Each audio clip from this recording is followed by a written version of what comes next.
Good morning, brothers and sisters. Doug White down here in Alabama. Peace and love to everybody. I was going to get into this subject today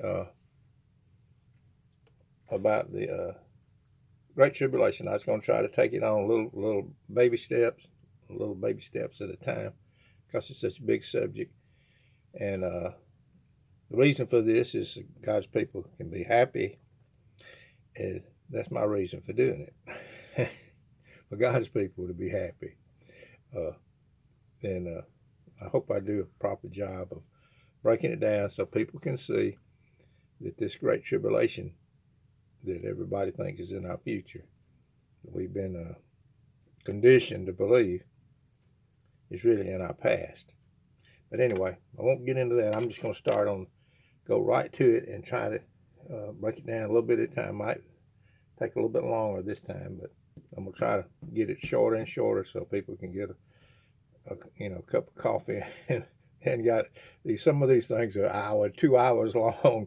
You see them, everybody be telling this story about it, but I believe that people are real busy now and they don't have time to get so I'm gonna get right to it, I hope. All right, if you notice up there in Matthew 24, the question here was it said, of course, about the temple. He told them, the temple was going to be torn down. And, of course, that got the attention of the disciples. And that was a very big deal, So what happens? They're curious. And his disciples are curious. And he said, he told them there wouldn't be one stone. And anyway, they come to him later and they say to him, tell us, listen to this. The disciples said, tell us, when shall these things be? And what shall be the sign of thy coming and of the end of the world? Okay, 3 questions. And I'm going to try to deal with one of them today. When shall these things be? I won't go to the other 2 right now. I'll just go to the first one, because we know the Bible's true. See,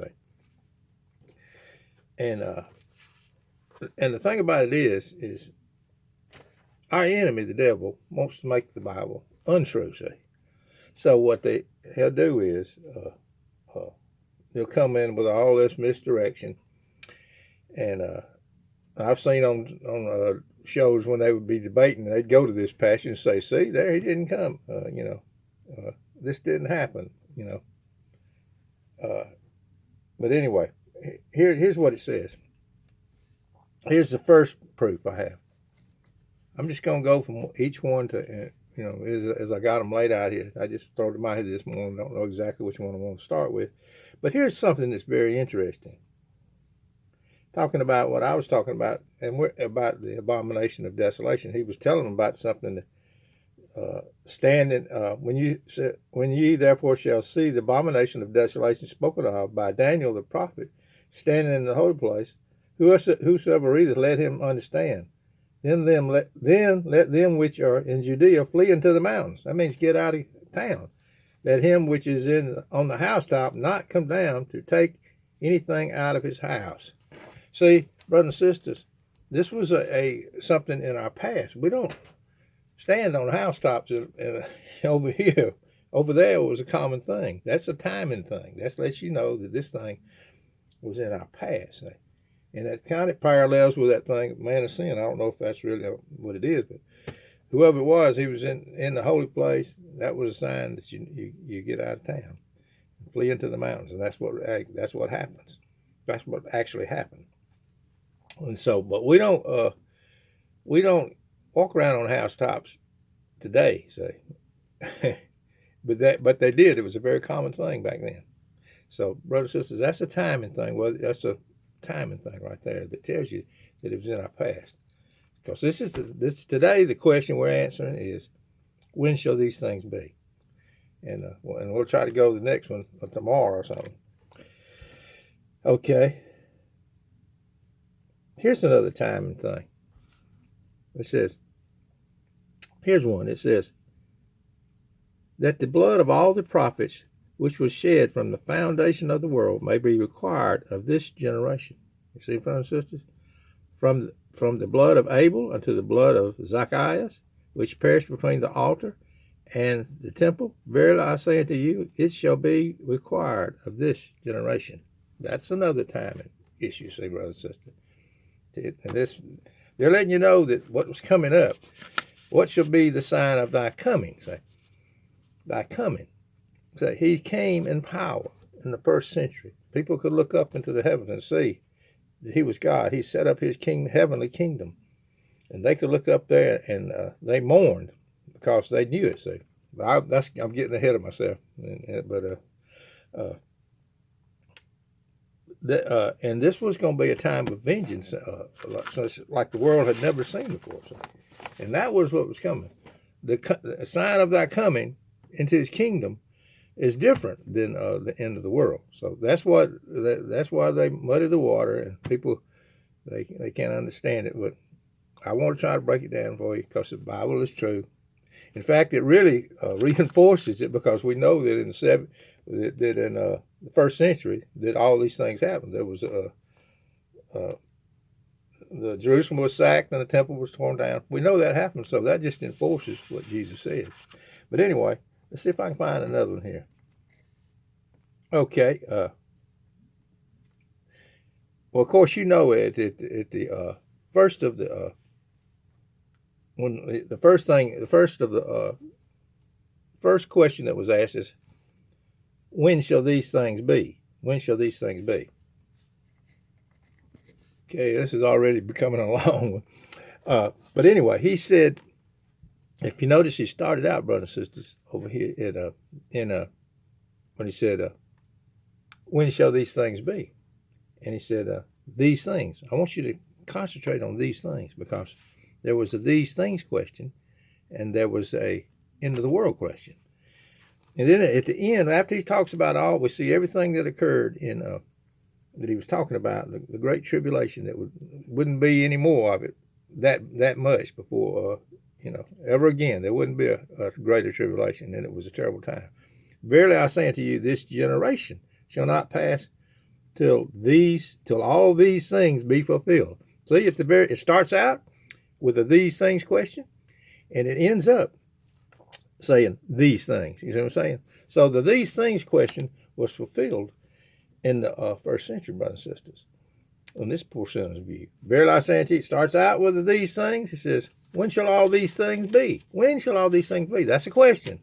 You see, our Lord wouldn't be trying to mislead his disciples, brothers and sisters. He answered that question. The generation would not pass away before all these things be fulfilled. And that's long and the short of it. But I'll go on a little bit further next in the here. I got just a few more descriptions. I'll try to end this one pretty soon, pretty quick, so people can decide for themselves.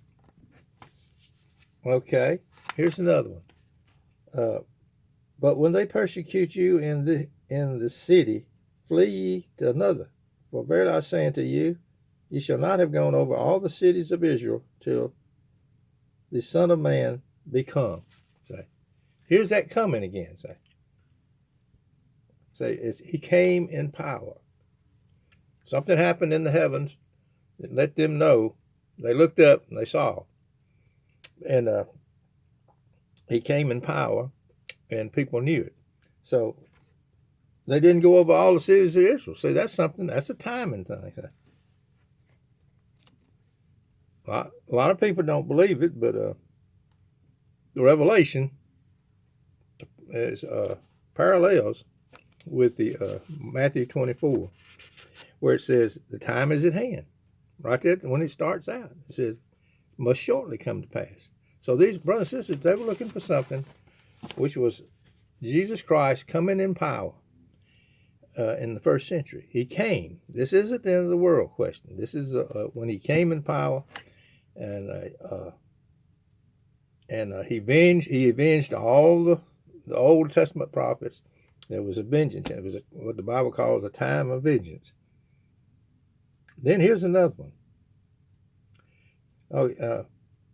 Verily I say unto you, there be some standing here which shall not taste death till they see the Son of Man coming in his kingdom.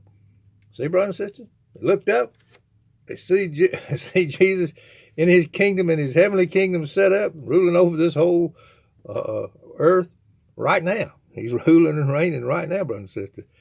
And he said there would be something that, just so we couldn't argue about it, try to get out of it. He didn't leave us any wiggle room. He said that there's something going to be standing around here. Say, this generation, okay. Then he said, just so we couldn't argue about it too much, because they argue, he said, this generation's not going to pass till all these things be fulfilled.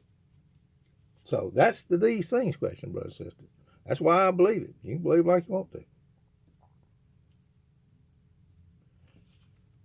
Let's see if I... Of course, we know these are the days of vengeance. For these are the days of vengeance, and that all that which was written may be fulfilled. So, brothers and sisters, it had to happen that way. It happened in the first century.